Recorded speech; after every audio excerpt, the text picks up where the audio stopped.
Pernyataan Presiden Arema FC Gilang Widya Pramana terkait tragedi Stadion Kanjuruhan Malang. Presiden Arema FC Gilang Widya Pramana menulis pernyataan terkait tragedi Stadion Kanjuruhan Malang pada Rabu 1 Oktober 2022 malam. Pernyataan itu Gilang sampaikan melalui akun Instagram resminya @juragan_99. Gilang selaku Presiden Arema FC meminta maaf yang tulus kepada seluruh warga Malang Raya yang terdampak atas kejadian ini pada Minggu 2 Oktober 2022. Gilang pun sangat prihatin dan mengutuk keras kerusuhan di Stadion Kanjuruhan yang mengakibatkan ratusan lebih korban jiwa. Gilang juga mendoakan semoga keluarga yang ditinggalkan diberikan ketabahan.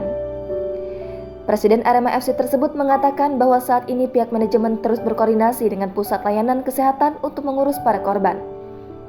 Terkait pembiayaan pengobatan korban luka-luka, Gilang menyebut pihak manajemen Arema FC akan menanggungnya.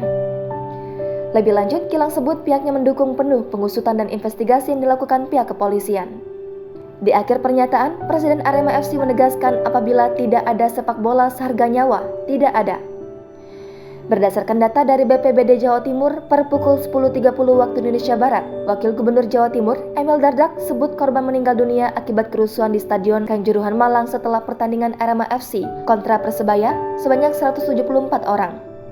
Lebih lanjut, Emil menyebut korban luka berat capai 11 orang, sedangkan luka ringan sebanyak 198 orang.